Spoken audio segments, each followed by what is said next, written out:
Welcome to Audio Gyan with Kedar Nimkar, a podcast that documents insightful conversations with Indian designers, artists, musicians, writers, thinkers, and creatives of all types. Catch us on iTunes or visit audiogyan.com for more Gyan sessions. Here's your host, Kedar Nimkar. Today I have Harshvardhan Kadam with us on Audio Gyan, an artist who's painted India's largest murals at Pune's Yerevada jail.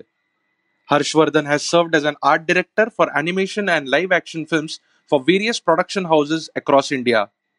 Now he paints walls and animates them vibrantly. With mythology seeded in his vision and subsequently storytelling, he conceives, perceives, and executes his experiences through visuals. I'm so happy to chat with Harshvardhan today from Pune. Thank you, Harshvardhan, for giving us your time and welcome to Audio Gyan. Thank you, Kedar. It's been amazing to be over here and share everything that I have experienced with you guys. Thank you for having me over here. Oh, no, it's my pleasure altogether. Today's discussion I would like to keep around murals and understanding some bits of it and also understand your process and insights which you have driven from your work experience. So to just set the context, can you tell us what murals are and how did they begin or evolve, at least in the Indian context? Yes, to look at Indian context specifically, see, we are a very culturally vibrant society, and what you see today is mix of the cultures that we have, and and you trace back to our origins, to our languages, to where our forefathers came from. So, visual arts or the awareness of a sensitivity towards art has always been part of our lifestyle. Correct. Back in time, we had a lot of space, a lot of time also, and we were very much inclined towards nature as part of our life, and that was reflecting in the way we used to write, communicate, speak, interact, and visual arts was something. And you know, we before we even learned how to speak, before the words even started forming, there was a way of communication, a way of visual communication. Correct. And that was precisely drawing. We see that in caves, we see that in Ajanta and Ellora, we see the evolution coming towards the temple architecture. So there have been transitions of how the evolution of just a small act of drawing has evolved from, probably back in time, people must be just scraping sand and drawing on sand. And today, I don't see that fundamental act of drawing very different in my approach also. So you see the what is back in time, ते अजूनही तसंच आहे आणि ती जी communicate करायची possibility असेल किंवा काही सांगायची किंवा एक्सप्रेस करायची जी तीव्रता असते ती वेगवेगळ्या फॉर्म्स मध्ये आपल्या इथे एक्झिस्ट करते. त्यामुळे आपल्याकडे फोक आर्टचा एन्सायक्लोपीडिया आहे, लँग्वेज ड्रिव्हन हे सगळे इव्होल्युशन्स आहेत, कल्चर ड्रिव्हन इव्होल्युशन आहेत. फोक आर्ट आपलं कोस्टल रिजन्स मधलं खूप वेगळं असतं जे आपण सेंट्रल इंडियामध्ये पाहतो. करंट स्टोरीज, इन्फ्लुएन्सेस, मिथॉलॉजी सगळी वेगळी आहे. करेक्ट. आणि that is exactly where we see murals or art in general has been a very important part of where we belong to. पण फॉर एक्झाम्पल म्हणजे माझं तरी पहिल्यांदा इंटरॅक्शन म्युरल्स शी फार लेट इन लाईफ आलं. पण for example because of Bollywood और Hollywood may be ते ग्रॅफिटी नावाचा प्रकार पहिले थोडासा इंट्रोड्यूस झाला मला. तो व्हिज्युअली दिसायला लागला थ्रू डिफरंट मीडिया. तर how like different is like graffiti from drawing a mural? I mean obviously at a detail level there's like lot of differences, but for a layman maybe. See, आता खूप simple words मध्ये जर आपल्याला difference बघायचा असेल तर खूप primary difference आहे तो इमेज बेस्ड आणि लेटर बेस्ड डिफरन्स आहे. graffiti is a signature of one particular person or school of thought. School of thought याच्यासाठी म्हणतो कारण ग्राफिटीचे क्रूज असतात, जे एक प्रिन्सिपल फॉलो करतात आणि वेगवेगळ्या ठिकाणी तो क्रू वेगवेगळ्या कपॅसिटीज मध्ये एक्झिस्ट करतो, ट्रॅव्हल करतो आणि ते मेक ग्राफिटी. तसंच म्युरल्सचा एखादा इमेज बेस्ड असू शकतं किंवा एखादी एक ऍबस्ट्रॅक्ट कॉन्सेप्ट बेस्ड अप्रोच असू शकतो. आणि ग्राफिटी मध्ये सुद्धा तो अप्रोच एव्हिडेंटली दिसतो. ग्राफिटीचा फक्त एक खूप इम्पॉर्टंट, आता ते प्रिडॉमिनंटली एस्थेटिकल स्टाईल्स कडे ओरिएंट झालेलं आहे ग्राफिटी बरंचसं, पण त्याच्यातला जो कोर इसेन्स असतो तो आयडेंटिटी आणि एक पॉलिटिकल स्टँड आणि स्टेटमेंट असतो. सो त्यामुळे ग्राफिटी ही आपण बघतो वेस्टमध्ये खूप जास्ती तीव्रतेने इव्हॉल्व्ह झाली, कारण त्याचं कारण आयडेंटिटी होतं. आणि average mural also talks about identities आणि खूप वेगळे वेगळे विषय. त्याचा अप्रोच माझ्या दृष्टीने कधी कधी नॅरेटिव्ह बेस्ड असतो, कधी कधी प्रिन्सिपल बेस्ड असू शकतो. सो असे वेगळे वेगळे जे अप्रोचेस आहेत ज्यांनी आपण पब्लिक स्पेसमध्ये ग्राफिटी पाहतो किंवा म्युरल्स पाहतो. सो त्याचा जिथे ते केलं जातं, जिथे ते एक्झिस्ट होतं, त्याचा लोकांवरती जो परिणाम होतो तो पण खूप महत्वाचा असतो. आणि तेच ऍक्च्युली सगळ्यात महत्वाचं रिझन आहे की पब्लिक स्पेस मध्ये येऊन तुम्ही एखादी गोष्ट बोलताय, एखादी गोष्ट कम्युनिकेट करताय. तुमची फक्त आयडेंटिटी असू शकते किंवा तुमची कविता असू शकते किंवा एक सिम्बल एक पेंटिंग असू शकतं सुंदर, फक्त लँडस्केपही असू शकतं. सो असे ते वेगवेगळे फरक आहेत ज्यांनी हे दोन जे मीडियम्स आहेत ते डिस्टिंक्टली स्टँड आउट होतात. Actually, that very naturally blends into my next question. What is the role of like mural in society, or mural as an art form in society? And if you can give some examples of which cities you can see more murals across India, किंवा काय त्या सिटीचं त्याच्यामुळे character change झालंय का, किंवा काही incidents तुझ्या कामातून जे तू ऑब्झर्व केले? शुअर. जसं आता आपण फक्त सिटी किंवा अर्बन एरियाज आपण कन्सिडर केले आणि पाहिले आता ज्या पद्धतीने अर्बनायझेशन होत चाललंय स्मॉल टाउन्सचं किंवा 3 टायर सिटीजचं, आपण पाहतो की प्रत्येक शहरामध्ये, शहराच्या प्लॅनमध्ये गार्डन डिपार्टमेंट असते, वेस्ट मॅनेजमेंट असते किंवा वॉटर मॅनेजमेंट असते. अशा वेगवेगळ्या डिपार्टमेंट्सनी एका शहराचं एक पूर्ण कॉन्सेप्ट अशी रचली जाते. आणि की गार्डन डिपार्टमेंट किंवा वेस्ट मॅनेजमेंट ही डिपार्टमेंट महत्वाची आहे, तीच म्युरल्स सुद्धा त्याच महत्वाच्या आहे. म्युरल्स सिटीमध्ये एक्झिस्ट करणं पण तेवढंच महत्वाचं आहे. त्याचं कारण असं आहे की आपण फक्त भिंती बांधत चाललोय आणि भिंती त्या फक्त कॉन्क्रीटच्या नाही, आपल्या एकमेकांमध्ये पण भिंती बांधत चाललोय.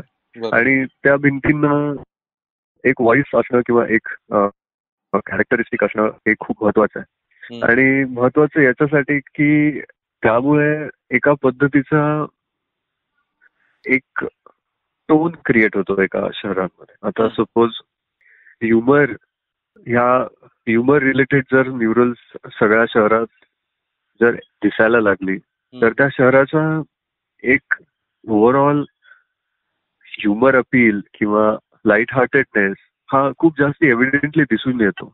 आता पुण्यात वेगवेगळ्या ठिकाणी जर आपण ट्रॅव्हल केलं, जुन्या पुण्यात स्पेशली, तर अतिशय हिलेरियस पुणेरी पाट्या मिळतात, दिसायला येतात. So for me that is a very unique art form that has existed as a character of a city. So ज्याच्यामुळे त्या सिटीला एका पद्धतीने एक कॅरेक्टरिस्टिक ची आयडेंटिटी होते. आणि तशा आयडेंटिटीज आपल्या एस्पेशली आपल्या देशामध्ये ज्या एक्झिस्टिंग आहेत, नॉर्थला जा, हैदराबादला जा, किंवा आसामला जा, किंवा गुजरातला जा, कुठल्याही वेगवेगळ्या रिजन्स मध्ये इंडियात गेलं ना की एक विशिष्ट आयडेंटिटी आहे त्या शहराला किंवा त्या स्टेटला. आणि त्या स्टेटचे जे कॅरेक्टरिस्टिक्स एखाद्या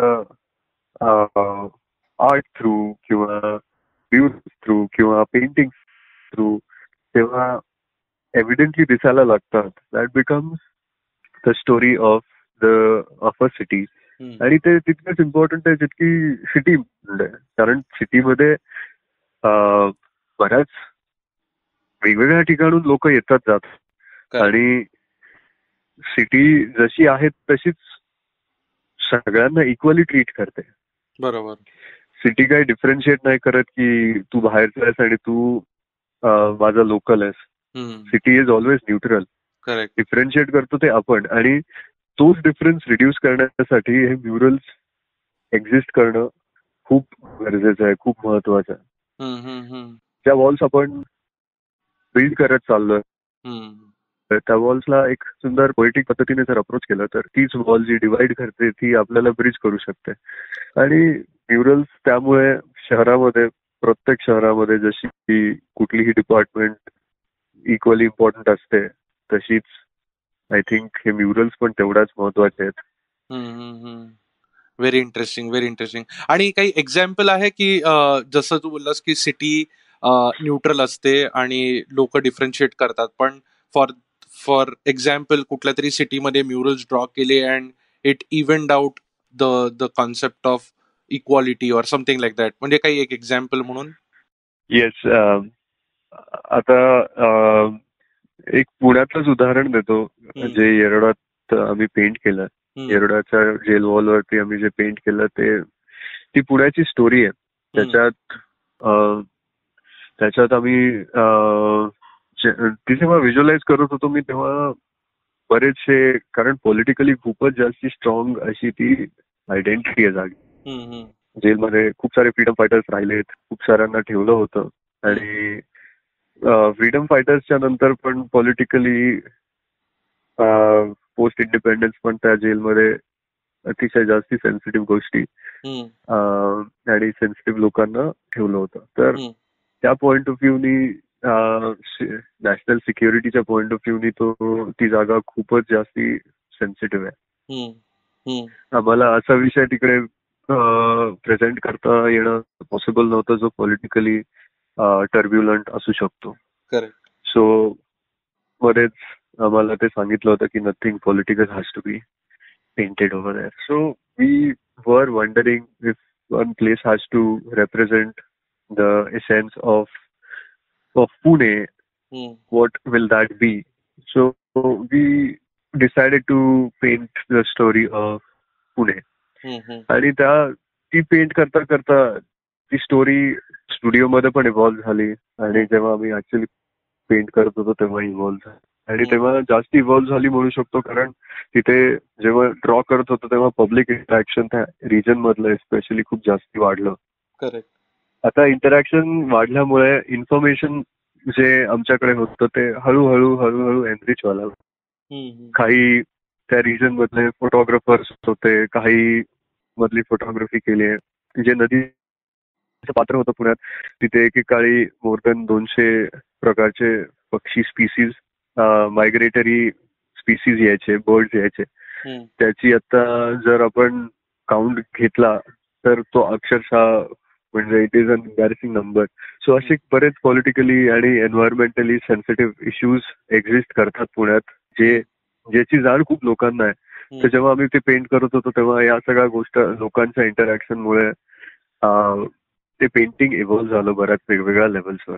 आता हे आम्ही ओपन होतो या सगळ्या सजेशनसाठी, त्यामुळे हे बॅक अँड फोर्थ खूप इंटरेस्टिंग झालं.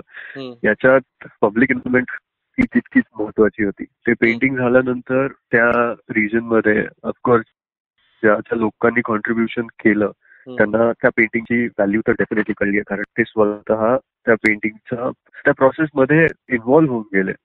तर ते पेंटिंग लिटरली त्यांचं सुद्धा आहे हम्म, हम्म, हम्म. आणि त्यांच्यासाठीच केलेलं आहे. आणि जेव्हा या सगळ्या गोष्टींची ऑलमोस्ट 1 महिना होतो, हे सगळ्या छोट्या छोट्या गोष्टी जेव्हा दिसायला लागल्या, हम्म, तेव्हा त्या रिजन मध्ये जो पॉझिटिव्ह चेंज होत होता हम्म, तो खूपच स्ट्रॉंग होता. हम्म. आणि त्यामुळे एक गोष्ट तर डेफिनेटली कळली की people want something like this. People want enriching information. People want surprises. आणि वेगवेगळ्या पद्धतीचे सरप्राइजेस आल्यावरती आपोआप त्यांच्या लोकॅलिटीमध्ये एका विशिष्ट पद्धतीचा फरक पडायला लागला. आज जिथे जिथे ह्युमरस एलिमेंट्स आहेत म्युरलवरती, तिथे लहान मुलं खूप आनंदाने येऊन टाइमपास करत असतात, खेळत असतात. बरीच लोक येऊन फोटोज तर ऑलमोस्ट अख्ख्या म्युरलवरती लोक काढतच असतात. आणि थँकफुली तिथे फुटपाथ आहे आणि भरपूर जागा, त्यामुळे people spend time on the mural instead of just असं पासिंग बाय. इंटरेस्टिंग. ती एक खूप चांगली गोष्ट झाली, ज्याच्यामुळे एक रिॲक्शन ओरिएंटेड जो अप्रोच होतो, म्हणजे लोक होतात आणि एका वेगवेगळ्या सरप्राइझिंग पद्धतीने रिॲक्ट करायला लागतात एखाद्या वर्क सोबत. ते बघितल्यावरती असं जाणवतं की अशा खूप साऱ्या गोष्टी एक्झिस्ट करायला पाहिजेत सिटीज मध्ये. आणि सिटीचं पण काम आहे की सिटी म्हणजे म्युन्सिपल कॉर्पोरेशनचं काम आहे की जे पॉप्युलेशन आहे त्या पॉप्युलेशनला केटर करणार. पॉप्युलेशनचं म्हणजे नीड्स असतात, डिमांड्स असतात. त्या डिमांड्स आणि नीड्स साठी वेगवेगळ्या गोष्टी तयार करणं आणि एक्झिस्ट करून देणं हे शेवटी कॉर्पोरेशनचं काम असतं. आणि थँकफुली पुण्यामध्ये असे बरेचसे प्रोजेक्ट झाले ज्याच्यात आम्ही सक्सेसफुली गव्हर्नमेंट सोबत हे करू शकलो. करेक्ट. नाही, इनफॅक्ट मी जुलिया अम्ब्रोगी, नंतर अमिताभ कुमार यांच्याबरोबर पण इंटरव्ह्यूज केले आणि त्यांचं पण हेच म्हणणं होतं की एक स्वतःचं म्युरलमुळे एक त्या सिटीचं कॅरेक्टर डिपिक्ट होत असतं खूप वेळा.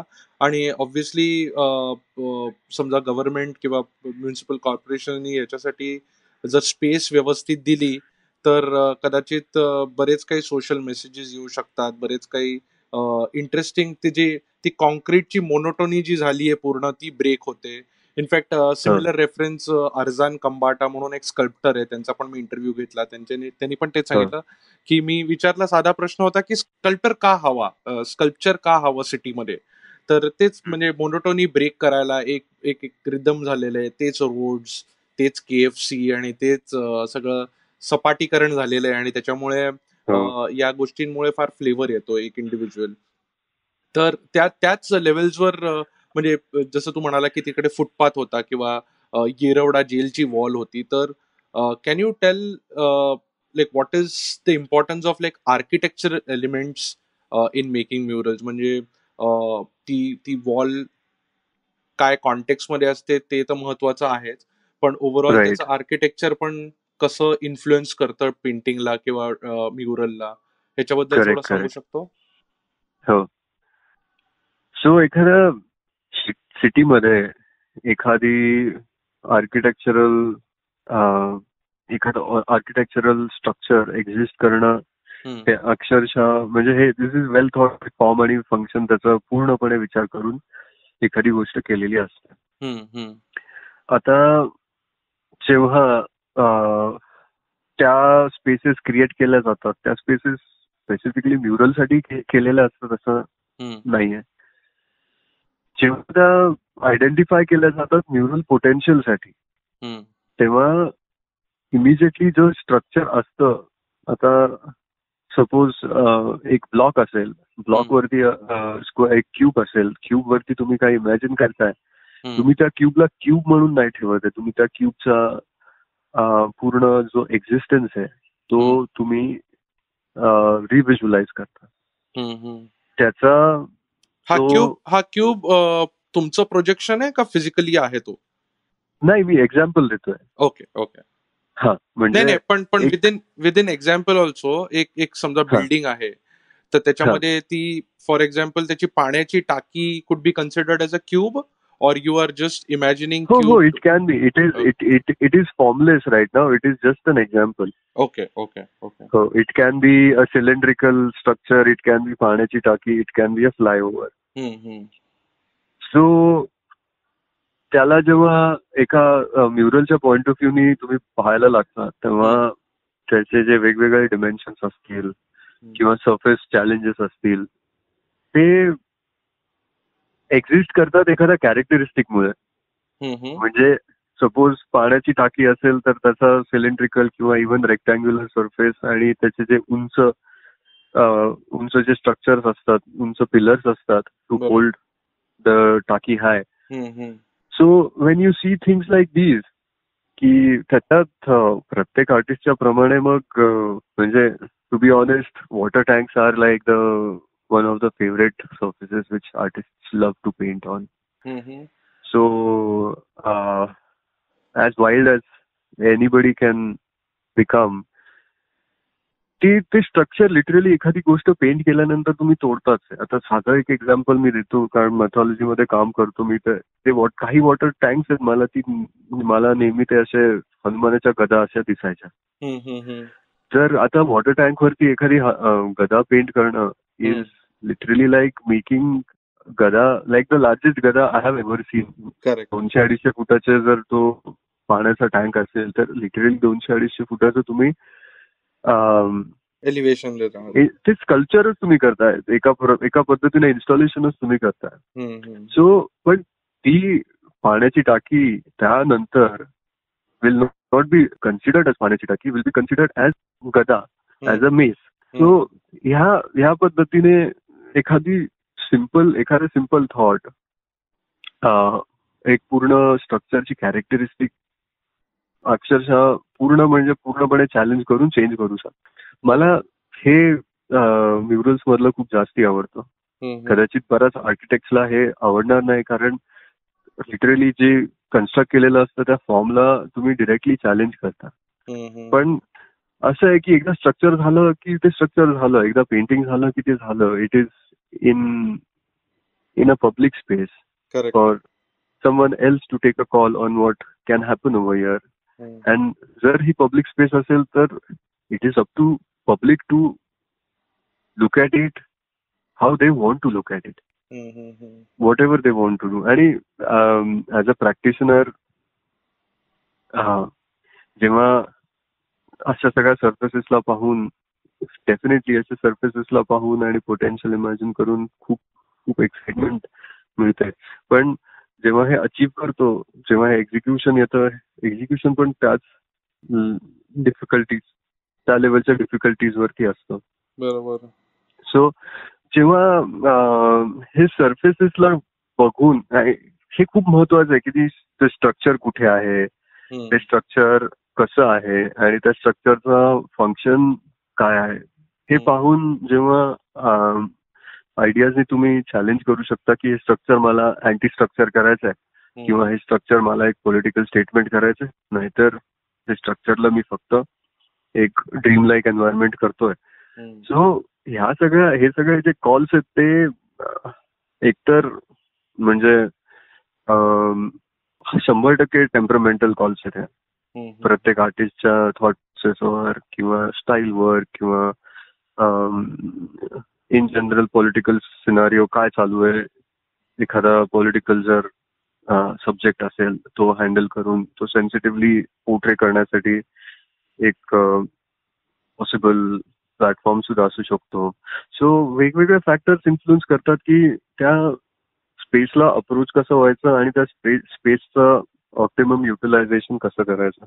एक MG road metro station Bangalore मधलं मी पेंट केलं होतं आणि ती खूप उंच तशी बिल्डिंग होती आणि त्या बिल्डिंगला एव्हिडेंटली 3 डिव्हिजन्स होते जे आपल्या रॅक सारखे दिसत होते.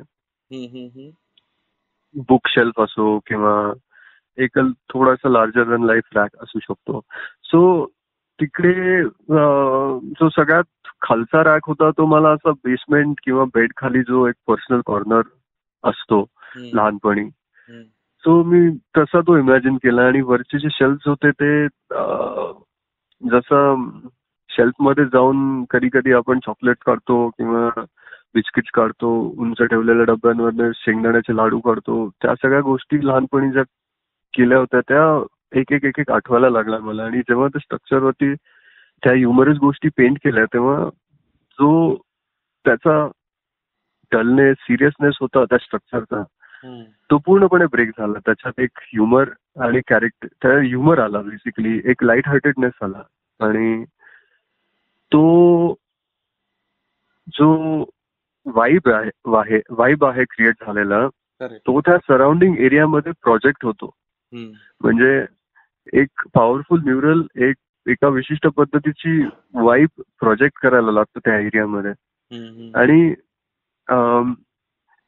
त्या पद्धतीने जेव्हा असं व्यवस्थित सिरियस विचार करून एखाद्या स्पेसला अप्रोच केला, serious in the sense tone serious नाही पण बरोबर विचार सिरियस करून जर एखाद्या पद्धत प्रोजेक्ट किंवा स्पेसला अप्रोच केला तर त्यातून खूप सरप्राइझिंग एलिमेंट्स निघू शकतात. इंटरेस्टिंग प्रोसेस दिसते. पण एक जस्ट छोटा question, it could be again म्हणजे रिपीट होईल कदाचित, पण to summarise what you are trying to say is एखादं आर्किटेक्चरल एलिमेंट आहे तर it is first of all the subjective call of the painter, the mural artist itself, and second is that call could be either to challenge the entire architecture or play along with the architecture and communicate his thoughts and communicate what the painter wants to say, right? Correct. Interesting. So Harshvardhan, एक last 2 प्रश्न आहेत माझे, की एक मी generally सगळ्याच आर्टिस्टना विचारायचा प्रयत्न करतो, पण हा एस्पेशली तुझं काम बघून मला नक्कीच विचारायला आवडेल की do murals need a social message? It's like asking do you really need to give fruits?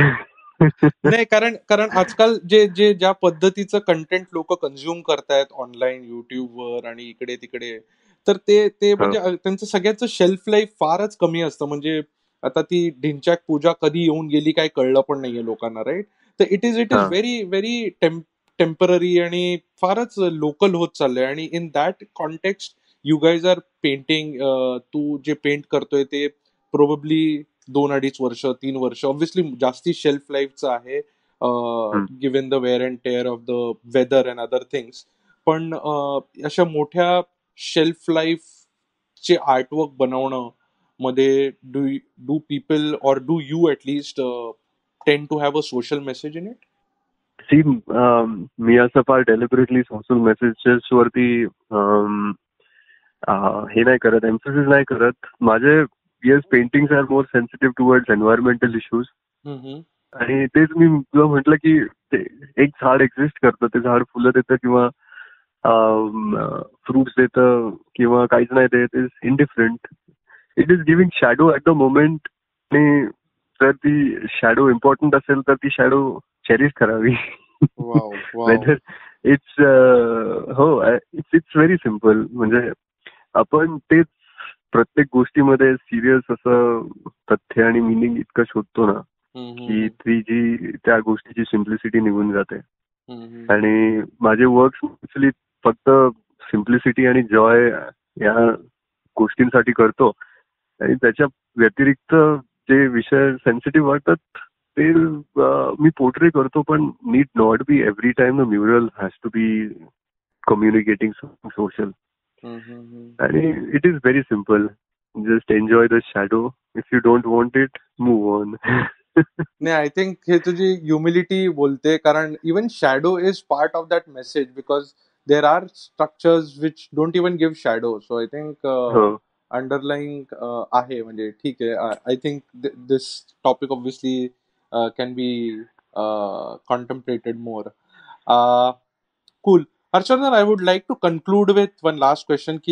What according to you is the future of murals? I mean, where what does one need to, like, how can, like, an aspiring artist see himself drawing murals, or what is the future of murals in general also?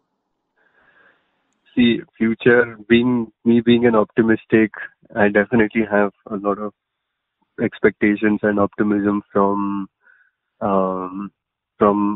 my colleagues, from the way new people, new students, new artists are looking at public spaces and murals. It's very, very inspiring to see that. What I really wish people consider is how India, or how this geography where they paint is very different than various other parts. And you go to Africa tomorrow, you go to Nepal tomorrow, or South America or Europe, त्या सगळ्या कंट्रीजचे आणि नेशन्सचे वेगवेगळे cultural सेन्सिटिव्हिटीज असतात, वेगवेगळे national आणि contemporary सेन्सिटिव्हिटीज असतात. ज्या पद्धतीने म्युरल्सला अप्रोच केला जातो, फ्युचर मध्ये मी तेच जास्ती एम्फसिस करू इच्छितो की थॉट प्रोसेस वरती खूप जास्ती भर देणं गरजेचं आहे. की म्युरल तुम्ही कुठे करताय, का करताय आणि कुठे करताय हे खूप जास्ती महत्वाचं आहे. कारण जर तुमचे जे विचार आहेत ते जर लोकांपर्यंत त्या स्ट्रॉंग पद्धतीने पोहोचले नाही, तर मग त्या विचारांचा तिथे एक्झिस्ट करण्यामागचा जो उद्देश आहे त्याच्यात काही स्ट्रेंथ राहत नाही, मग ते स्टिकर होऊन जातो साधा. आणि जर म्हणजे ऑफकोर्स स्टिकर असण्यामध्ये काही वाईट नाहीये, पण जर त्या स्टिकरला जर तुम्ही जास्ती लोकांपर्यंत इफेक्टिव्हली पोहोचू शकला तर that holds the key to a successful. तुम्ही चॅलेंज करता ना लोकांना, आणि लोकांना चॅलेंज करणं ते खूप महत्वाचं आहे. कारण डायरेक्टली तुम्ही सायकोलॉजिकली तुम्ही त्यांना इंटरव्ह्यून करता, तुम्ही त्यांना प्रश्न विचारता, आणि प्रश्न विचारायची सवय खूप कमी झालेली आपल्या इथे. बरोबर. तर थ्रू म्युरल्स फ्युचरमध्ये ते सगळे जास्ती प्रश्न विचारून, नुसते प्रश्न नाही, त्या प्रश्नांची उत्तरं पण आय थिंक वेगवेगळ्या पद्धतीने शोधणं ही तितकंच इम्पॉर्टंट आहे. आणि मी तोच प्रयत्न करतो, आणि फ्युचरमध्ये पण मी आय थिंक तेच एक्सपेक्ट करतो. नक्की. आणि आम्ही सगळे म्हणजे आतुरतेने वाट पण पाहतोय नेक्स्ट प्रोजेक्टची. तो जस्ट टू कन्क्लूड, जर तुझं काम फॉलो करायचं असेल आणि काय नेक्स्ट आहे याच्याबद्दल थोडंसं सांगू शकतो की इंस्टाग्रामवर फॉलो करायचंय का काय, जस्ट ऐकणाऱ्यांना? माझे मोस्टली नेक्स्ट प्रोजेक्ट मी इंस्टाग्राम वरती अनाऊन्स करतो. माझ्यासोबत जर काम करायचं असेल किंवा काही प्रश्न विचारायचे असतील किंवा इन जनरल भेटायचं असेल तर मी इंस्टाग्राम वरती तुम्ही कॉन्टॅक्ट करू शकता. आणि ईमेल्स आणि फेसबुक वरती पण मी अवेलेबल असतो. सो इंस्टाग्रामचा हँडल आहे इंक ब्रश एन मी. इंक ब्रश एन मी. आणि तेच तुम्ही गुगल केल्यावरती सगळी माझी हिस्ट्री, जिओग्राफी नक्की. हो, मी सांगू शकतो, कारण मी अजून पर्सनली भेटलो नाही, जी मला खूप इच्छा आहे. पण ऑब्व्हियसली जेवढं इंटरॅक्शन झालं त्याच्यामधनं खूप काय काय कळलं, आणि बरेच प्रश्न आहेत. तर maybe we can schedule another audio can sometime later in person as well and document more things, few more things. Definitely. ठीक आहे. I think this is a good note. खूप मजा आली हर्षवर्धन तुझ्याशी बोलून, आणि बऱ्याच गोष्टी कळल्या पण. आणि thank you once again for giving us your time. Thank you Kedar, मलाही खूप मजा आली. असं खूप दिवसांनंतर बोललो मी, एक असं ऑनेस्ट कॉन्व्हर्सेशन झालं. अच्छा, सही आहे. गुड. ठीक आहे. Amazing. Okay. Yes, thank you very much. Thank you. And that's it from today's Gyan session. Catch us on iTunes, Saavn, Stitcher, or any podcasting app you use. Do rate us on iTunes and follow us on Twitter, Facebook, and Instagram. Stay tuned for more Gyan on audiogyan.com. Till then, bye.